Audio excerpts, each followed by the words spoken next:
It's Old-Timey Crimey. I am Christy. And I am Amber. And we are here to bring you crimes from the past, from the days of yore and yesteryear.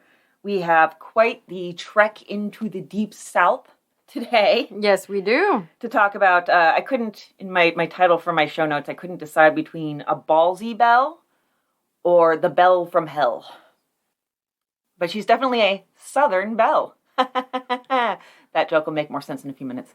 So, or if you look at the title of the episode. How about strumpet slaying? Ooh, that's a pretty good one. I like it. So, before we get started, don't forget, please send us your town. We want to know about your town and see if we can try to find a murder there in the old-timey times that you may not have heard of. We've already gotten a couple of submissions, and we're starting work on those, so it's very, very exciting. And I'm really loving when our listeners email us learning more about them. You know, we have a listener in Australia who also keeps ducks. Oh, that's awesome. And so she was very excited to find, a podcast with somebody who, very much like her, keeps ducks. So, so we'll have the first one of those old-timey towny something coming up. The name is still being workshopped, but that'll come up in a couple weeks here. So very, very exciting. We did have a listener get in touch with us on the Facebook page about her own family mystery, and I did try to look into that. Now that was Christina Macbert Perry. So Christina, I tried to look into this. I have a feeling that I found everything that you found, because on newspapers.com you can, save clippings, and all the clippings had your middle or maiden name, whatever Macbert is. So I'm assuming that I'm just kind of following the same trail that you followed. So it was interesting that there was a Benjamin Fisk, who is one of her ancestors, and he just disappeared in the middle of a Supreme Court case. Just up and vanished. And it wasn't like anything murder, nothing like that. It was a property dispute. So that is very strange. I suspect that you've also seen that there was another Benjamin Fisk busted for forgery in 1845. I don't know if it's the same one, but he had been trying to escape to France at the time that he was busted. He never got actually charged for it because it was really easy to get away with shit back then. And I suspect it might be the same Benjamin Fisk who disappeared in 1870. Maybe he just did it again, ran off to France again. Maybe there was more forgery. I mean, I'm super speculating here. But maybe there was more forgery, and he was like, well, with this Supreme Court case, I can't have that come to light, so I'm going to head off overseas. So that's my best guess. I'm sorry I couldn't find more, but there's a lot of dead ends on that trail. So, yeah. And, send us your cases, send us your hometown, send us your family mysteries, whatever, to oldtimeycrimey@gmail.com, or head over to our Twitter or our Facebook. We are Old-Timey Crimey in both places. So, Amber, let's talk about this belle. Let's do it. It's a southern belle named Kate Southern. Her last name is Southern, and she lives in the South. So we're going to start off in Pickens County, Georgia. Now, one thing I learned about Pickens County was if you visit in October, you can attend the Georgia Marble Festival. Marbles? Marble as in the stone. Oh, I was really expecting a peach festival. I know, right? But apparently this is a really big place for marble. Now, I love the different kind of varied activities. The festival starts with the Marble Fest Road Race. And if the flyer is any indication, you can also expect bagpipes in the parade. Oh, my. So this year is the 40th annual Georgia Marble Festival. But yeah, marble was a really big part of the county's lifeblood for a long time. The Lincoln Memorial uses Pickens County marble. Oh, all right. As do U.S. military tombstones. So you can also find in Pickens County the very rare pink marble, which is very pretty. And it's a lot of marble. In Pickens County, the vein runs 5 to 7 miles long. It's a half-mile wide and up to 2,000 feet deep. Wow. That's a lot of marble. That is a lot of marble.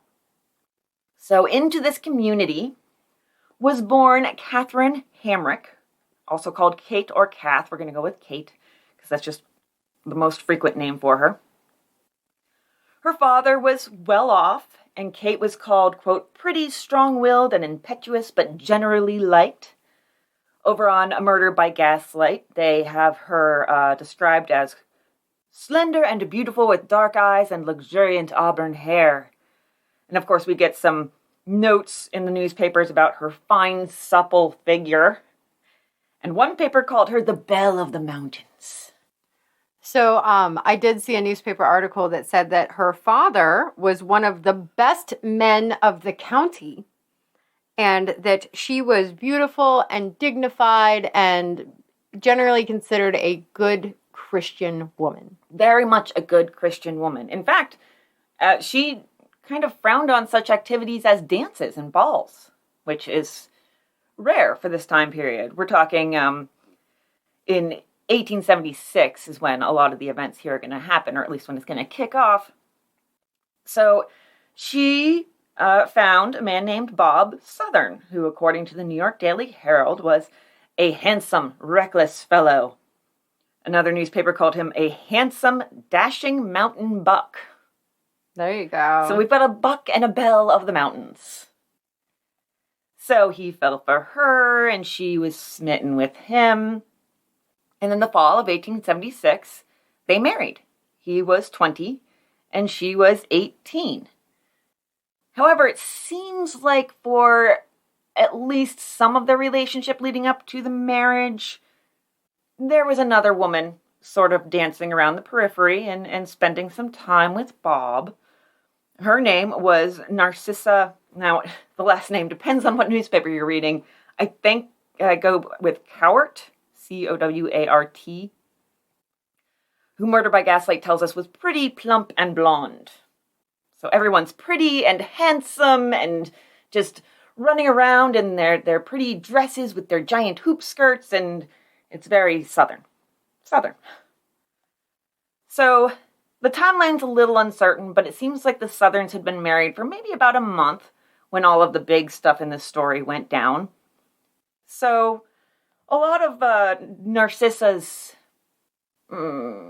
activities during their relationship had to have been prior to their marriage, I would say. So Narcissa was actually, her maiden name was Fowler. Yes. Yes. So she had her husband's last name. Mm-hmm. But there's a lot. There's a lot to Narcissa. And there was a lot before and a lot after the marriage. Yeah, the marriage didn't really seem to stop. And it seems like the husband left, or at least people said he left, because of Narcissa's intimacy with Bob Southern. Well, and others. And others.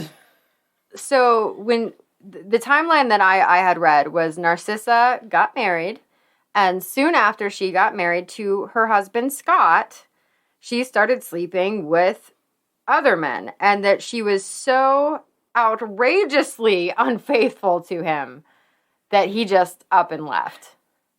He had enough of it. And then her sights turned to another married man, and she started sleeping with him until she broke up their home, and they split up, and then her sights turned to Bob.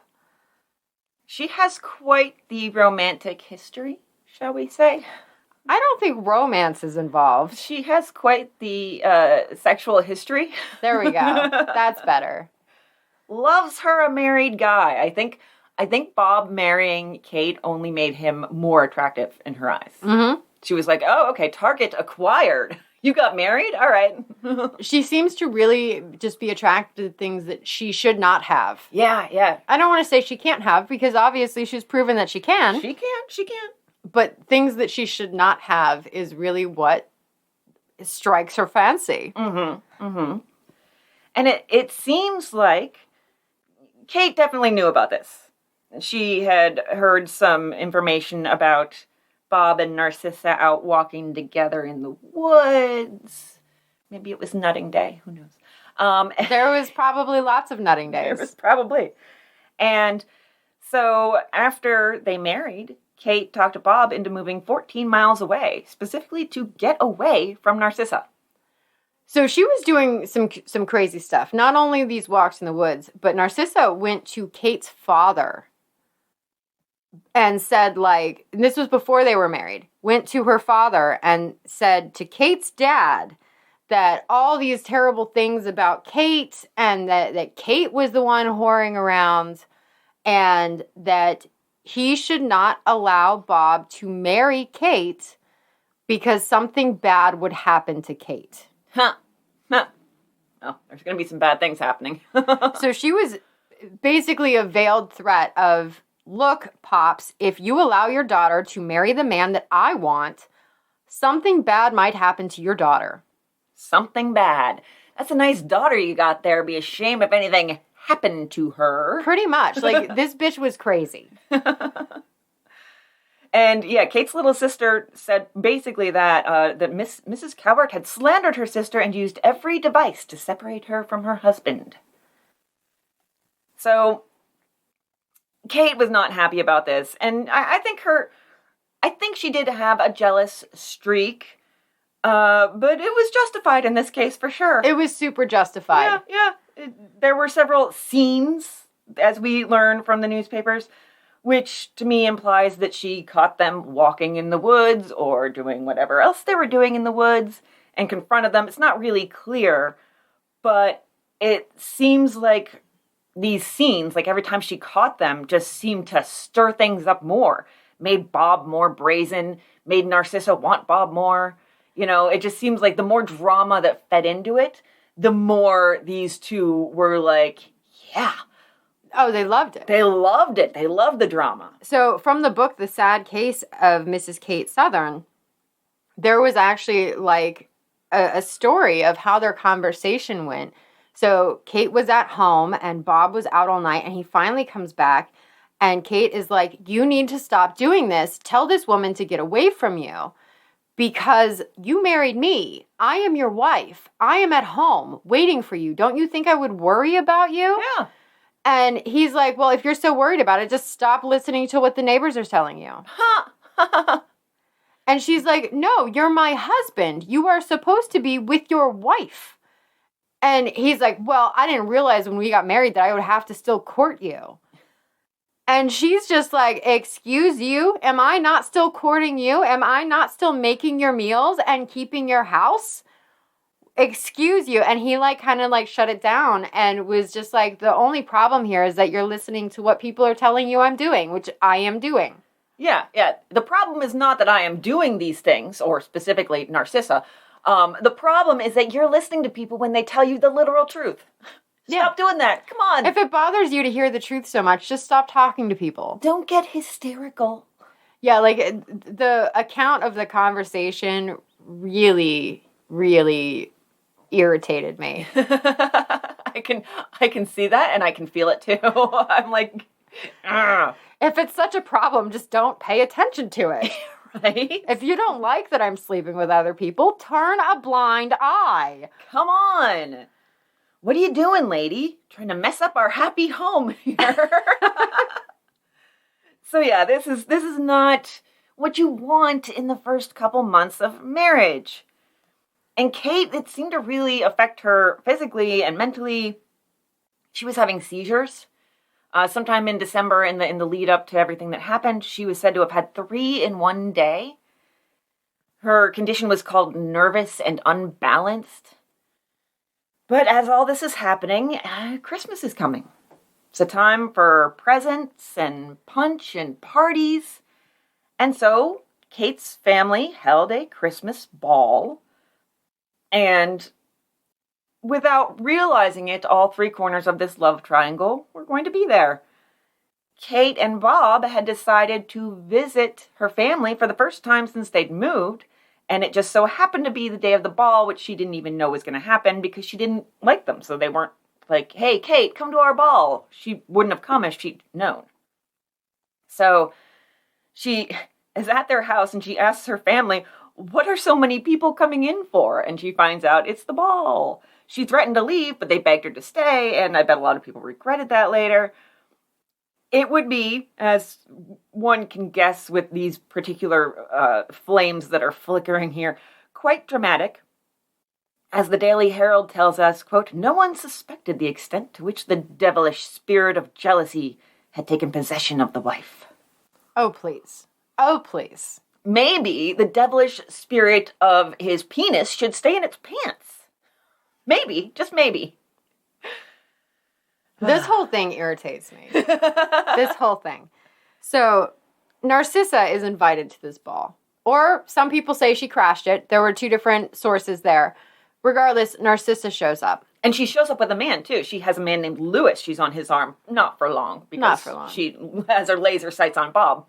So, Kate looks at her husband and is like, no matter what, do not embarrass me. Do not dance with her. Don't even talk to her. You are here with me, your wife. Yes. If we are to stay, do not dance with her. And went so far as to approach Narcissa and was just like, leave my husband alone. Yeah, if he tries to talk to you, just walk away. Pretend it didn't happen. You're here with somebody. I'm here with my husband. Like, just be decent. That's all I'm asking is be decent. This is at my family's house. Literally, yeah. Be respectful. Stay away. Yeah. And did Narcissa do that? Absolutely not. No. She did not. It's unclear who asked who to dance, but probably it being the South in the 1870s. This is 1876, by the way. I think I forgot to tell you the year. But Bob Southern probably asked Narcissa to dance, and she accepted. He took her out on the dance floor. I do have they waltzed away, but I later learned it was a quadrille. Oh. So they quadrilled away. So Kate stormed out to the dance floor, and she told them enough's enough. Stop dancing. They ignored her. Well, she tried to cut in. Yeah. She's like, Bob, you promised me this dance. And I think she started out probably with that. With, Bob, you promised me this dance. Mm-hmm. I'm sorry, Narcissa, let me dance with my husband. And both of them are like, no, go away. And basically, Bob picked Narcissa's side over his wife. And the papers tell us the husband decided in favor of Miss Cowart and led her down the middle, flushed with excitement. Yeah, I bet it was flushed. The excitement was raised and at attention. Yeah, right? Kate, in response to this, goes out looking for her daddy. She goes and finds him, and she told him, she needed to borrow his pocket knife. He said, what for? And she said, well, I gotta trim my nails. That's totally normal to do in the middle of your family's Christmas party. Why not? I personally like to clean my ears during parties. I find it makes people feel at ease. They feel at home because they know you're listening. Exactly, yes. Another account has her telling him she wanted to, quote, cut a toothbrush. Which, old-timey times are funny. So she hid the knife in her skirts. And as the song came to a close, she approached her husband and his dance partner. The accounts that we have are quite specific. She grabbed Narcissa's arm and said, you have danced enough. And then she stabbed Narcissa in the chest with the pocket knife. But she wasn't finished. She then grabbed Narcissa by the hair, pulled her in like for an embrace, and slit her throat. So as you can guess, Narcissa is dead. And it happened so fast that no one was really aware of it until her body hit the floor and there was a pool of blood around her. So somebody in the house, he's referred to as a floor manager. I don't know what that is. Maybe like a butler or something. I don't know. He called out, what man did that? Kate puffed out her chest and said, I am the man that did it and I don't regret it. Good job, Kate. I hate to cheer for a murder. I'm not cheering for her killing Narcissa. I am cheering just for her. Of course you are. I'm cheering for her standing up for herself in a way. Well, and also not in the way that she killed Narcissa, but in the way that she stood up to the floor manager. Like, oh yeah, of course a man had to do it. But also Narcissa was a disrespectful bitch. hate to slam the victim, but she kind of was one of those messy bitches who loves to stir up drama. Well, according to somebody that was there, before this even happened, Narcissa started a physical altercation with Kate. She was sitting next to her husband, and Kate literally pulled her hair and was just like shit-talking her and hit her several times in the head, apparently. One thing I think we do need to keep in mind, as much as we might enjoy hating on Narcissa, is that this story is all told by the Southerns after the fact. We don't really get much. We get, a little later, we get a little something from an ex-sister-in-law of Narcissa's. But we don't get hardly anything about her that's not from the mouths of either the woman who killed her or that woman's family. And there's a huge bias there, obviously. So we have to realize that, like, as much as it's kind of fun and jaunty to paint, Narcissa as the evil villain, man-stealing bitch, that could be just the paint that was thrown on her in an attempt to make Kate look like a good guy. And I will agree to that to an extent, but I also think that her actual history speaks volumes to it as well. If true, her history definitely does speak volumes. Yeah, her husband walking out on her because she was cheating and breaking up another marriage before this even happened. Yeah. And she had a lot of threats and stuff before that. Like, so even one of her best friends at this party said that Narcissa was like, I'm going to start some shit. You got my back? Huh. And it's just like, so she knew what she was doing. And as much as you want to paint her because she's a victim as somebody that is innocent, like, she didn't think it was going to go this far, but she was out to start some shit. She was. I do believe from the descriptions of her actions we have that she was. And you know what? Just because somebody was murdered does not automatically make them a saint. So there's a lot of different I feel angles like here. a lot of people, like, especially when we get into like the criminals where they're like murdering each other, it's just like, yeah, I mean, I get it. I understand. You're in the mob. What did you expect? Like, that's why we hardly ever do mafia stories anymore, because so much of it is just, what did you expect? Yeah, and like, it's always inevitable. And you never feel bad for anybody in those stories because you're like, yeah, I mean, it was bound to happen. Yeah, there's no real heart in them. Like, I need a story with even like emotions that are aside from greed and the lust for power and control. I need emotions. Positive emotions. You need positive emotions. Well, I need some emotions. I mean, I'm sure the emotions Kate was feeling weren't exactly positive in that moment. I mean, she stabbed a lady and then slit her throat. So, but she was feeling, one of the emotions she was feeling was an overwhelming love for her husband and also an overwhelming hatred for Narcissa. Yeah, she should have pointed that rage at her husband too, in my opinion. Honestly, yes. But it's really interesting how this happened. Because Bob, who has been, up Narcissa's ass this whole time, when the floor manager says no one would leave until they settled the matter, Bob said, no, that's not how this is going to go. He whipped out his gun, said he was leaving and taking his wife with him, even if he had to wade through blood. So all of a sudden, Narcissa is dead, and Bob's like, okay, all right, the marriage thing, I get it. Yeah, sure, I guess I should support you even when you're murdering people. So, like, I'm not sure if it was like an, oh shit, that's hot, or an, oh shit, I'm next. Yeah, it could have been even both, like a mixture. But he did love the drama, and this is about as dramatic as it gets. That's really, I think, as soon as he saw that, it was like, oh, you can do drama? You can do drama better than she could. Fuck yeah, I'm hard. Let's do this. It's like natural born killer shit right now. Really, yeah.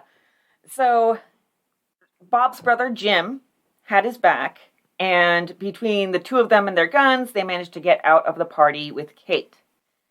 The whole family escapes. Well, I mean, a lot of it. The next day, Bob, his brother Jim, possibly his brother Miles, and his father, as well as Kate, were nowhere to be found. And the thing to remember about this is that his brothers and his dad, they had families too. His brother Jim was married for almost 3 years. He and his wife had a 1-year-old and a 4-month-old. Yeah. It doesn't seem like, as far as I can tell, the wife joined the family on the run. She stayed home with the kids, it seems.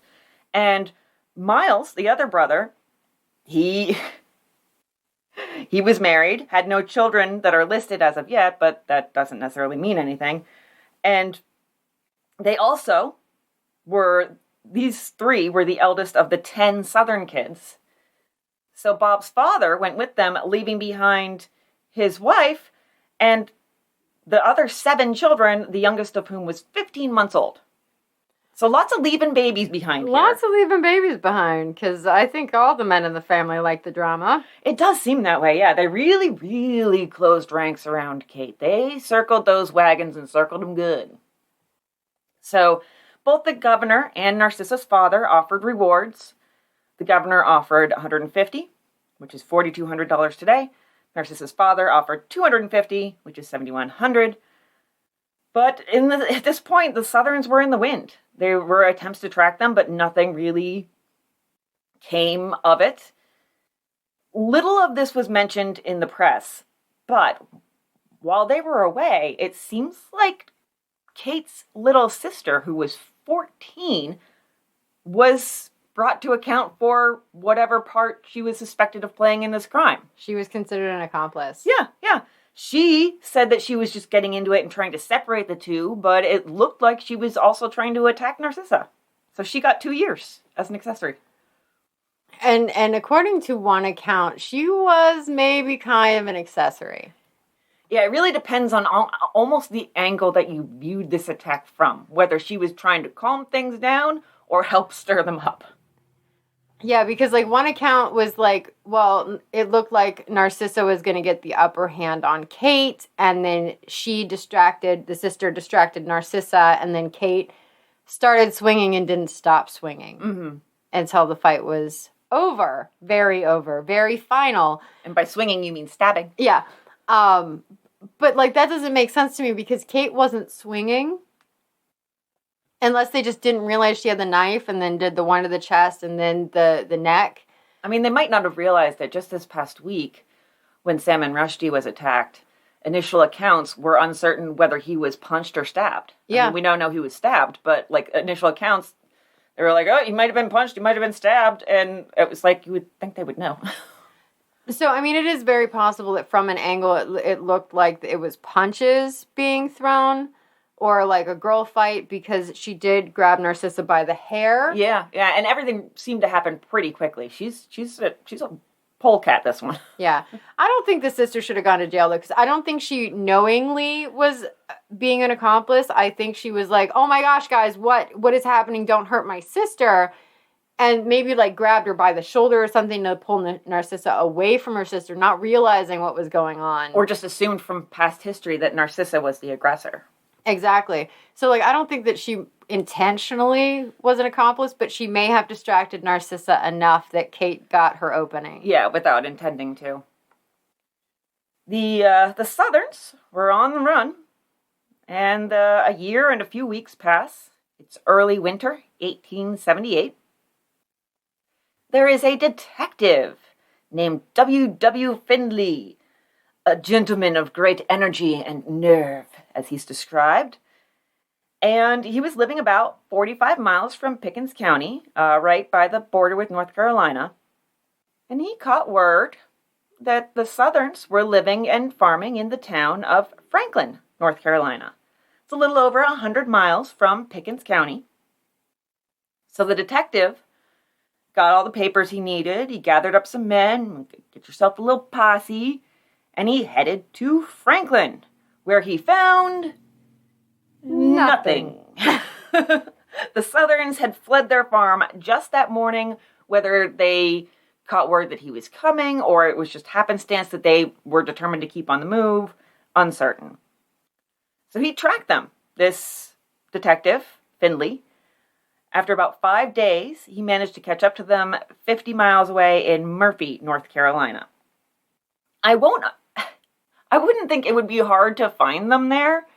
In 1880, so 2 years after this, the population of Murphy was 170. Yeah. Yeah, and That's a very small town. Yeah, and Franklin wasn't much better. Had a population of 207. So, new people stick out and draw attention in smaller towns, especially it's a whole family of them and they're drama kings and queens, like this family. Mm-hmm.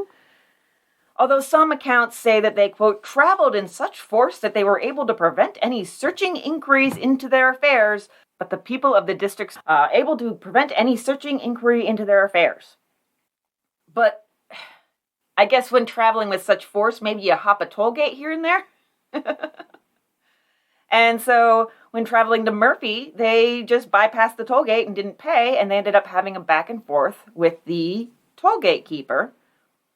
And then when Finley came along, the toll gate keeper told him, you know, these folks were pretty heavily armed, they were insolent, they were defiant. And that just goes back to my point, that they're drama kings and queens. They're going to draw attention to themselves at some point. Oh, yeah. Now, Finley, he can't arrest any of the brothers or the father, Southern. He only has warrants for Bob and Kate. So he takes them and their 4-month-old baby into custody. And at some point that night, the brother and father came back and tried to free Bob and Kate, but failed. This from the New York Daily Herald. Before going into the house, Old Man Southern and his 2 boys, against him Finley had no warrants, were discharged. They went off in the woods, but returned before the captors and prisoners had finished breakfast. They made a dash at the prisoners, evidently intending to release them, drawing 2 pistols which they had kept concealed, the youngest Southern charging with nothing but a club in his hands. Finley was watching out for them, however, and just as they reached the prisoners that were overpowered and disarmed without firing a shot, the old man was struck in the mouth with a pistol and badly wounded. It seems like, and there's a great irony here, before they really fully understood the situation, they made some assumptions. They assumed at first that they were being arrested for the toll gate incident. I mean, if I had murdered somebody and then went on the run and then hopped a toll gate, I would go ahead and assume when I was captured it was probably for the murder. But that's just me. If they had realized from the start that this was about the murder, the paper speculated that they would have fought to the death. This would have ended in somebody dying, or multiple somebodies possibly. Yeah, but they were like, oh no, it's probably the crime we just did. And so I guess it's fine. I mean, I guess proximity in time, you know, you'd be like, oh, we just did a crime. We're probably being hauled in for that. So it really upset them when they realized they were being taken in for murder. Detective Finley takes the couple and their baby back to Pickens to face justice. There's something fishy about this. I want to pause before we get into, you know, everything that happened once they were taken to jail, to note that there were no newspaper accounts that I saw, and I looked pretty hard, of the incident, the murder, when it happened. I noticed that too. I thought that was mighty strange. Isn't that very odd? It's only after they're captured that we have any accounts of this whole thing. So everything we have is memories from over a year after the murder. And that to me... Okay, so one thing that stuck out to me was the dialogue that we get here. You have danced enough, you know. Yeah. It was no man. All that stuff feels a little too clear for what we normally get with old-timey crimes. Granted, this was a crime that many people witnessed. So you are going to have more accounts than a lot of the crimes we have where, you know, somebody was poisoned in a house or somebody was murdered in a ditch and nobody saw it. But at the same time, generally, if you see that kind of dialogue in papers from this time period and well beyond it, it's usually fiction. It's a short story, it's a serial, or maybe a court case, but generally it's fiction. So that kind of raised a little red flag to me as like maybe a lot of this is kind of either made up or misremembered or something. But it's very strange to me that the murder happened There's nothing in the newspapers. A year later, they're captured, and that's when we have accounts of it. Well, and I wonder if it wasn't because it was during a ball that it happened. And, I mean, rich people know a lot of people that are high up the food chain. It was like, keep this out of the papers. I don't want this to taint my image. You had even the governor offering a reward. So it would have had to have been known. You would think. I mean, they would at least want to advertise that reward. You would think Narcissa's family, if they're also offering a reward, would want word to get out. And, I mean, it's just very, very strange to me. So, I don't know. You're absolutely right, though. I hadn't even thought about that. Isn't that weird, just in general? I've never seen that before, where the actual murder is just not even commented upon in the press until the suspects are captured a year later. Very, very weird. Very weird. So, anyhow, I just wanted to note that little strangeness because it was really, really kind of like digging at my brain. So this lovely little family of 3 took up residence at the jail in Atlanta, all in a cell together, at their request. The baby was a boy, and they named him Grady. He doesn't show up in there. Do you have something else for his name? You have a funny look on your face. Mm-hmm. What do you have? According to Ancestry.com, the baby was a girl and did not have a name because the baby died in 1879, born in 1878. Okay, all right. Well, the child wasn't listed on Find a Grave, so that explains that. I kind of figured that the child had died. Yeah, they have it listed as baby girl Southern. Okay. But it's totally possible that it's baby boy Southern and they just have that wrong. But this was not something I saw replicated elsewhere. This was in one newspaper article. Yeah. And I didn't see it anywhere else. I'm wondering if that was maybe made up because of the fact that the child was named Grady and the writings of a judge named Grady. I don't have a lot about this in my notes, but the writings of a judge named Grady later played a part in Kate's fate. So, I'm not sure, but... Now, this family, whether it be a unnamed baby girl or a boy named Grady, Finley said as far as the parents were concerned, he, quote, and remember, this is the detective who captured them, quote, never saw a more perfect devotion in his life than exists between Southern and his wife. What is with all the rhyming? Why do I feel like Dr. Seuss? And that their only request was that they never be separated. And apparently they really meant that. When the idea of hanging was brought to his attention, Bob Southern said, well, when one dies, we all die. And Kate agreed. And I just can't help but wonder, are they including their baby in that? I hope not, but... Who was still alive at that point, because it was still 1878. It's just strange to me. I'm like, Christ, Kate, that's your baby. That's your baby. Hey there, beloved listeners. If you're enjoying this episode, then you absolutely should check out our Patreon. That's patreon.com/oldtimeycrimey, which is the absolute best way you can support the show and get something in return. For just $5 a month, you get 5 bonus episodes a month. On the Patreon, we frequently talk about old-timey crimes you won't hear about anywhere else. Crimes that have been forgotten by time and erased by history that you won't read about on Wikipedia, Murderpedia, or really any pedia. We also delve into the old newspapers for the wacky wild crimes like the thieving lion tamer and the spaceman intruder. Or talk about strange, delightful customs like Nutting Day while learning about the time people rioted over cheese. So we can't even talk about it in our own promo without giggling. I love Nutting Day. Nutting Day is the best day. So come check out the Patreon for more of the weirdest, wildest, and most shocking old-timey crime. That's patreon.com/oldtimeycrimey. Where's the link?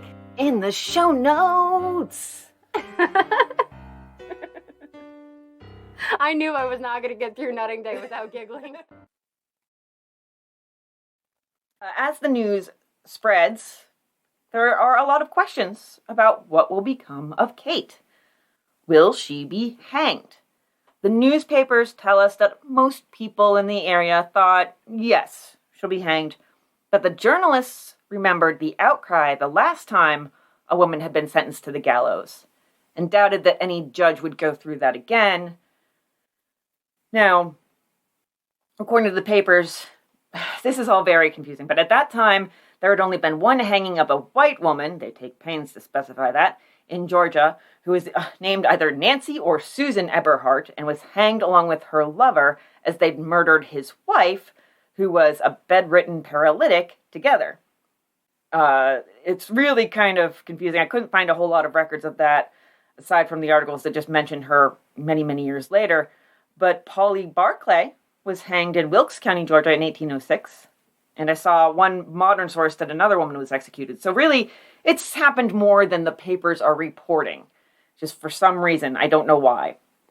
They want to make this seem special or something. I really don't know. But you know what? The time... I want to point out the timeline, though, for the baby. Sure. Because they did say that when they caught up with them, the baby was 6 months old. I saw 4 in some places. Either way, she was pregnant when she killed Narcissa. Oh. I didn't think about that timeline, yeah, because if the baby was 4 months old, 9 to 10 months gestation, that puts it at either 13 or 14 months. Ooh. Yeah. Interesting. I hadn't even thought about that. So that might have been even more cause for, like, being very hormonal. I mean, not that hormonal is an excuse to murder a woman, but definitely... It's been used in court, and... True. But it just, wow, okay. Yeah. I wonder if she knew she was pregnant at the time of the murder or not. I wonder when she found out. Well, so if the baby was 4 months old, she probably didn't. Probably didn't. If the baby was 6 months old, she probably did. Yeah, I would say that's probably accurate.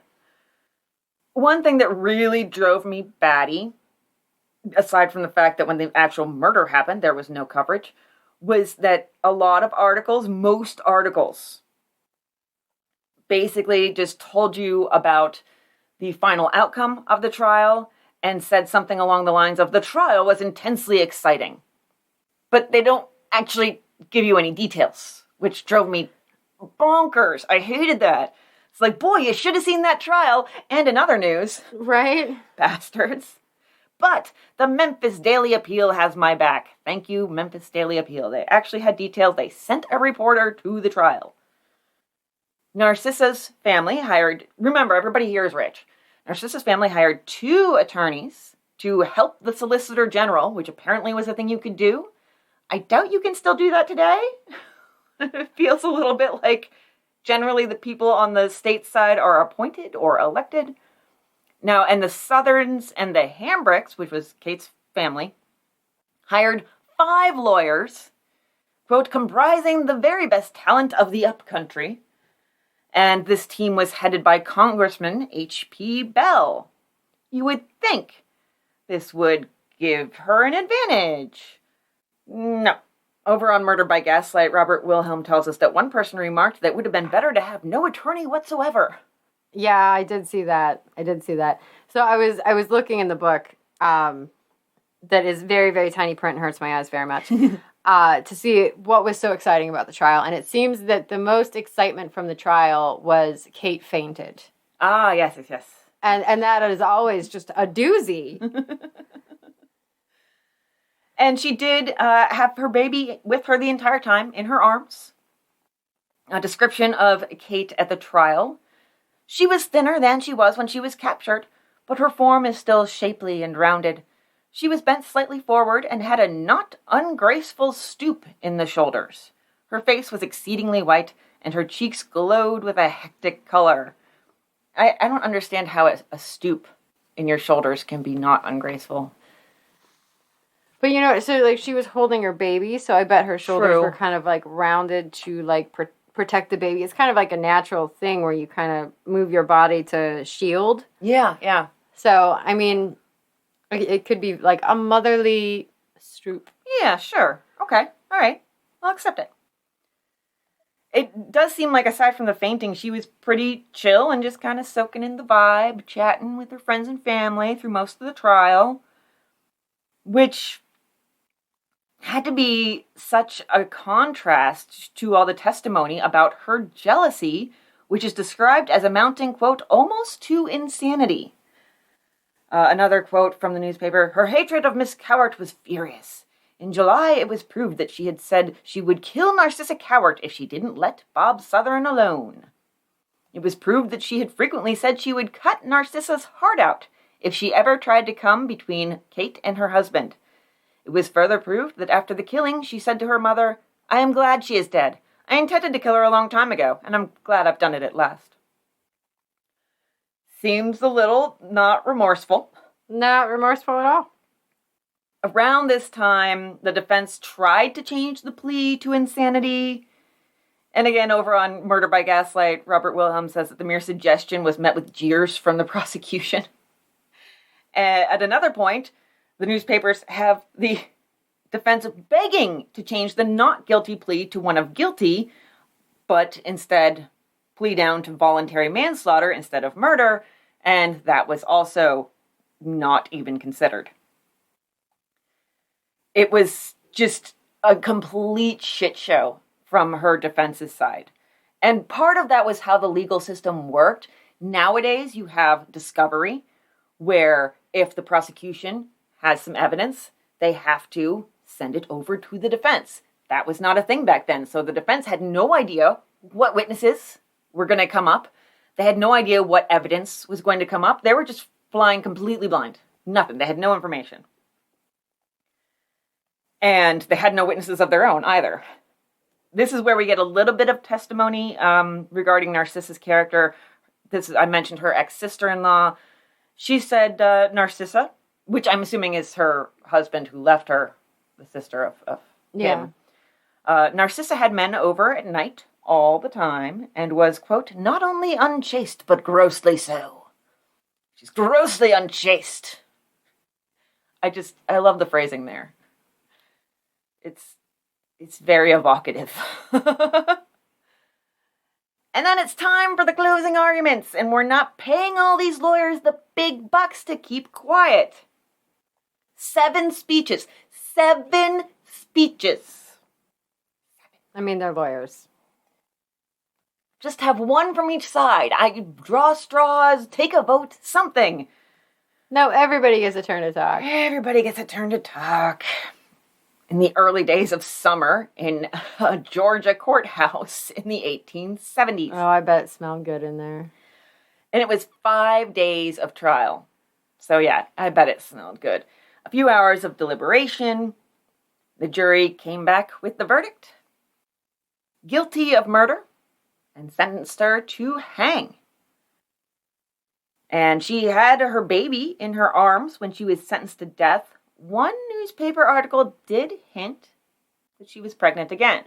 Just hinted at it, said, referenced the baby that she had, then mentions, quote, another young life, yet more tender and dependent on hers, which we would presume would be a child she was pregnant with.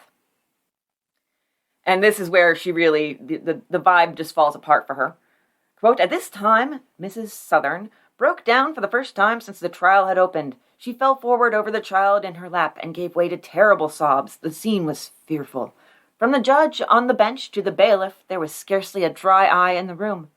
The fathers and brothers of Miss Cowart gave way to their feelings, and, hiding their faces, cried like children.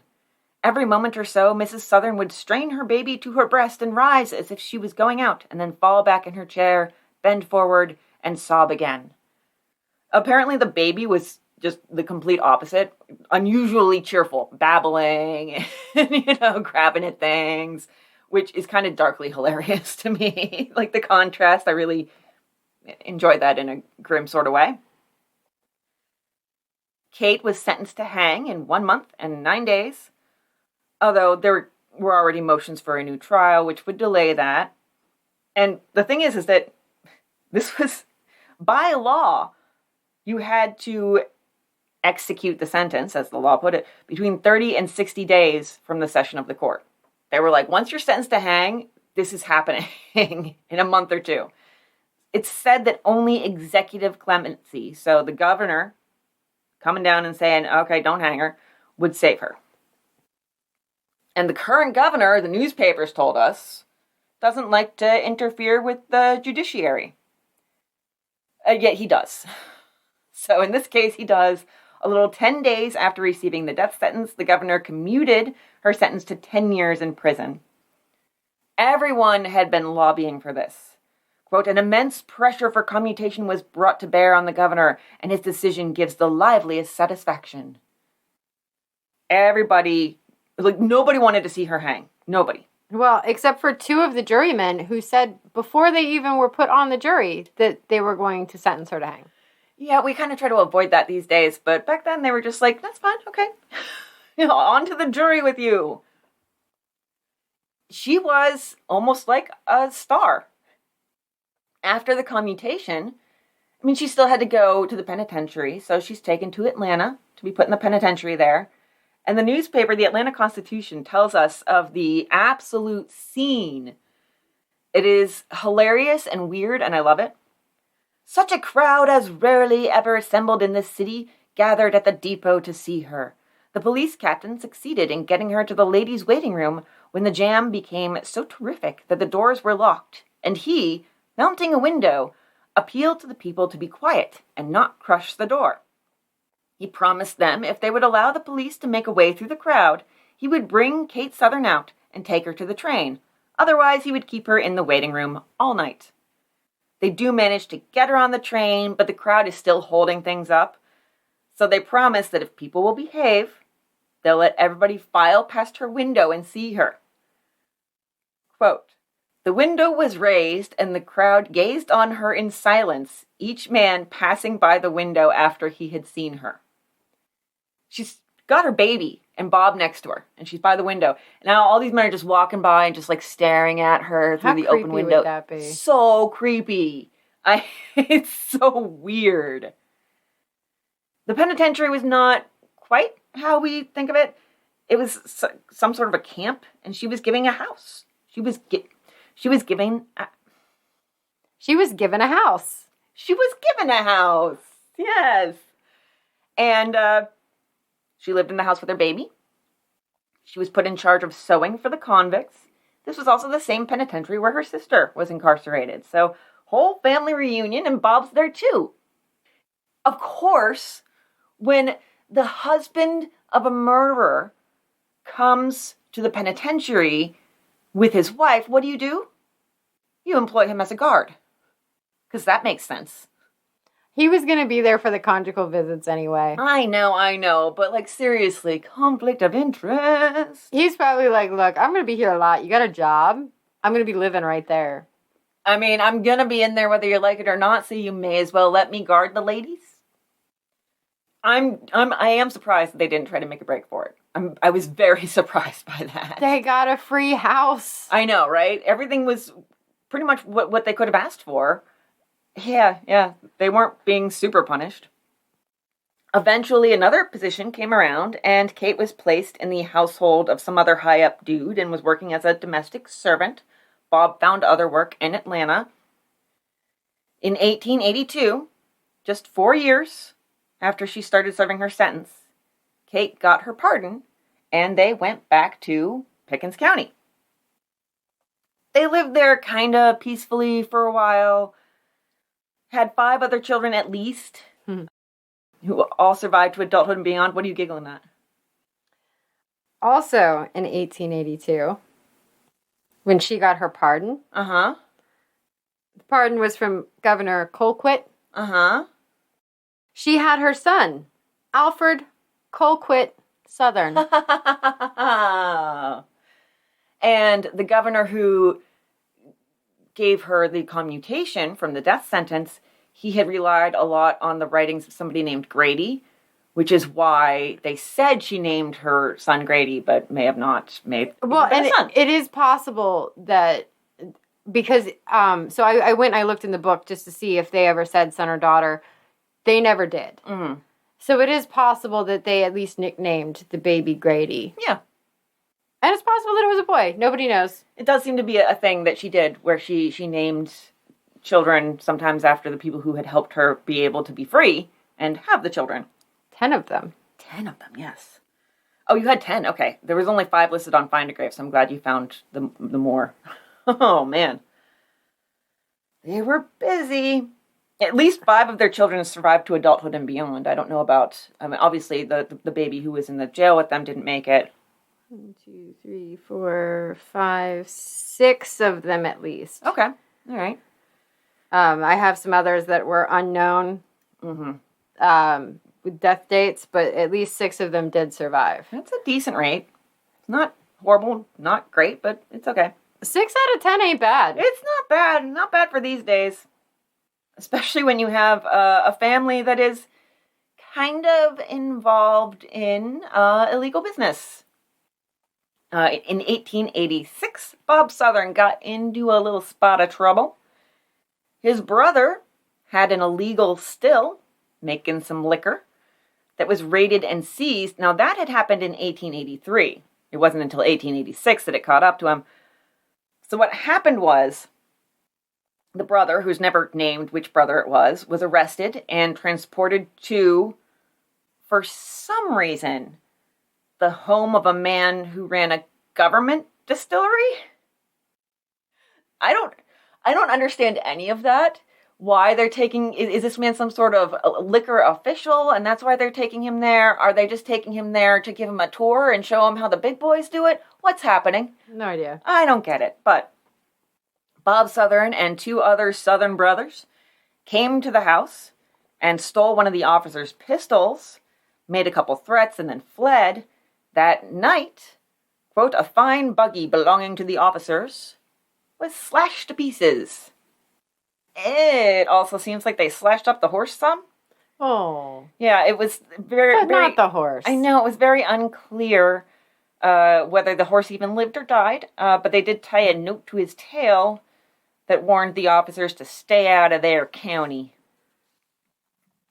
Took 3 years, like I said, for this to catch up to him, but he was charged with conspiracy and fined $500 and sentenced to 9 months in jail.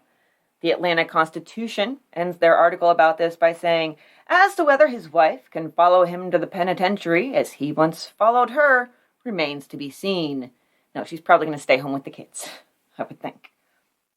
He was still bootlegging in the late 1880s, although they did move to Alabama, and they stayed there for the rest of their time. Didn't really get into any trouble that was at least noted.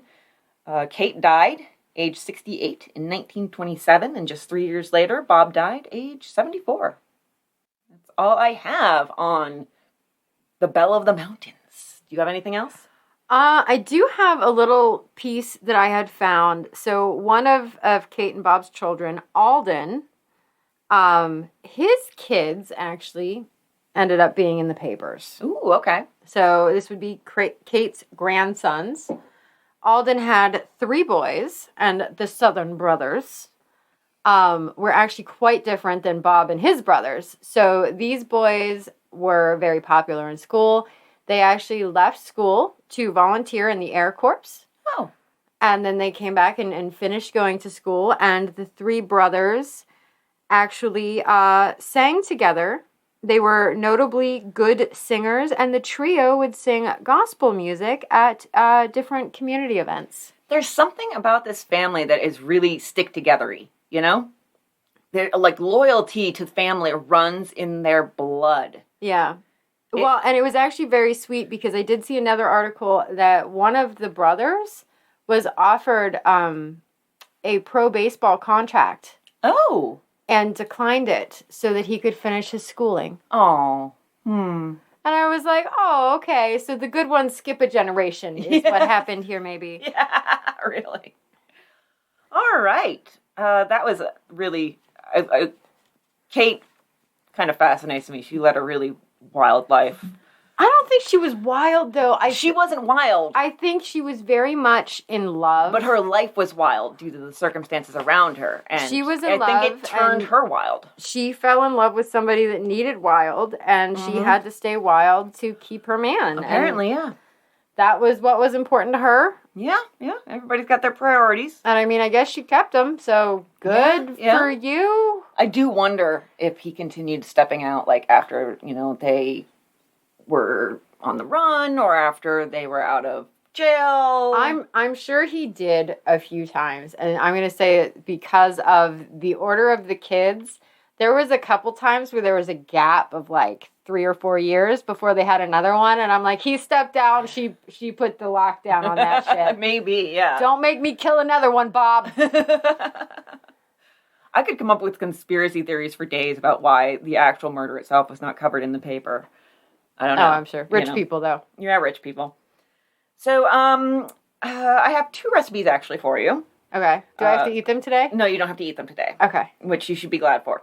The first one, no, these are from 1878. I found them in cookbooks of the day. Portable soup. Okay. Cut into small pieces, 3 legs of veal, 1 of beef, and the lean part of a ham. Lay the meat in a large cauldron with 1/4 pound of butter at the bottom, 4 ounces of anchovies, and 2 ounces of mace. Cut 6 small heads of clean washed celery, freed from green leaves, and put them into the cauldron with 5 large carrots cut fine. Cover all close and set it on a moderate fire. When the gravy begins to draw, keep taking it off until it is all extracted. Then cover the meat with water. Let it boil gently 4 hours, then strain it through a hair sieve into a clean pan till it is reduced to 1/3. Strain the gravy into a pan and let it boil gently until it is of a glutinous consistence, which is how I like all of my food to be described. Season with cayenne. Pour it an inch thick in dishes and dry in the sun. Put them in tight boxes. So to me, this sounds like they basically used like the fat from the butter and the meat to make like their own gelatin. And they basically made meat flavored Jell-O. That's what it sounds like to me. It sounds like really super old school meat Jell-O. Yeah, it kind of does. Yeah. I don't know that it would be good, but sure. This next one, a nice drink to go along with your portable soup / meat Jell-O. You couldn't actually have this one, but I don't think you would want to. It's called milk lemonade. Oh. Dissolve 1/2 pound of sugar in 1 quart of boiling water. Amber is shaking her head vehemently. Add 1/2 pint of fresh lemon juice and the same of sherry wine. And lastly, 2/3 of a pint of cold milk. Stir together and strain. Yeah, you'd have to strain because when you add milk and citrus, curdling happens. Yep. Ah. Although Jackson did point out that probably whoever came up with Orange Julius, people thought he was crazy until they tasted it. Perhaps. Or he or she. I don't know who came up with Orange Julius. I don't know. But, so, yeah, those are your recipes. They were something else that I'm telling you what, at least I didn't tell you about the absolutely horrific methods of preserving meat that were in this same cookbook. Oh, yeah. No, I know some of those. It's terrible. We're using charcoal. We're using sour milk. Well, and that's part of the reason that I said that 6 out of 10 surviving to adulthood is amazing for this time period. Exactly, yeah, because in addition to all the diseases you have going around, you also have the lack of refrigeration and the fact that people didn't really know how to preserve food fully effectively. I mean, I'm sure maybe the charcoal or the sour milk did something, but they're like, when your meat is rancid, and I'm like, no, when it's rancid, throw it away. When it's rancid, make meat Jell-O. Yeah, right? And so, you probably had a lot of food poisoning, especially, sure. Yeah, we've talked about that before, with the lack of refrigeration, and especially in the Lizzie Borden episode, that came up a lot. Because they were just constantly sick for like 3 days because they were eating bad fish for 3 days, or mutton or something. Yeah. So, all right, send us your town. I want to learn more about it. I want to see if I can find the murder. It's very exciting to me, because the very first submission that we got, hi Chris, was a town and a murder. I would never have found this murder otherwise. I would never have found it on my own. So the fact that, the very first one bore fruit very quickly is very exciting to me. So yes, please send us your town, and we will delve into it and see if we can find murder and crime in the old-timey times in your town, and tell you a little something about your town that you didn't know about. Old Timey Crimey. There you go. So it doesn't have to be a small town. It's cities. Cities are fine too. Wherever you live, just send us your town. oldtimeycrimey@gmail.com or oldtimeycrimey over on Twitter and on Facebook. So, Patreon. Don't forget about the Patreon. Amber, we told each other some really fascinating stories today. Yes. Tell me a little summary of the story you told me. I told Christy about parting being such sweet sorrow, because I told her about some candy murders. And I told Amber about a woman who was found in a well with her throat slashed and her head gashed by an axe. And the cover was on the well and everything, and yet her children still were trying to insist that it was suicide. Don't think so. And yeah, it had a weird kind of ending.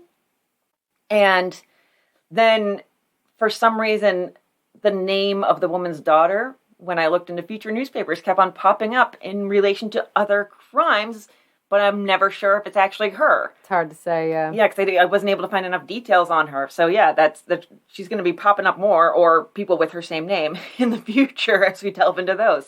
So yeah, come on over to the Patreon. That's patreon.com/oldtimeycrimey. And you can get all of that that's coming up in the next couple of weeks, plus well over 100 back episodes.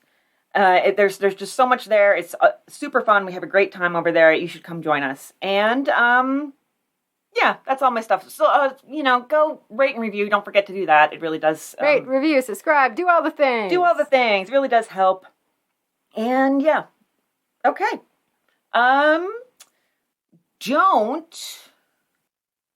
No, do. Just do. I guess that's our advice for the week. Just do. So, yeah. I did have something for a second. Did you? Because I'm about to pee my pants. I can tell that. I'm trying to hurry. Okay. All right. So, yeah, that's all I got. Don't give 7 speeches as closing arguments. How about that? Okay, that works. All right. And bye. Bye.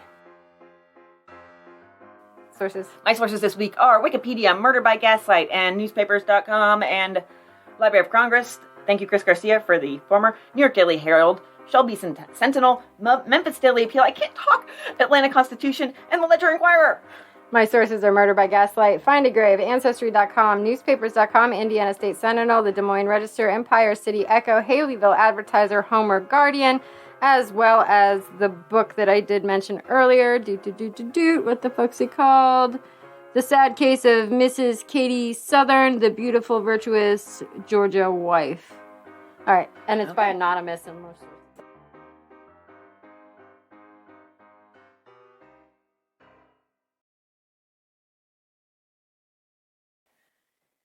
Sniffles. Fucking allergies. Jesus Christ. Jesus H. Christ. I can't say that without saying it like Eddie Munson.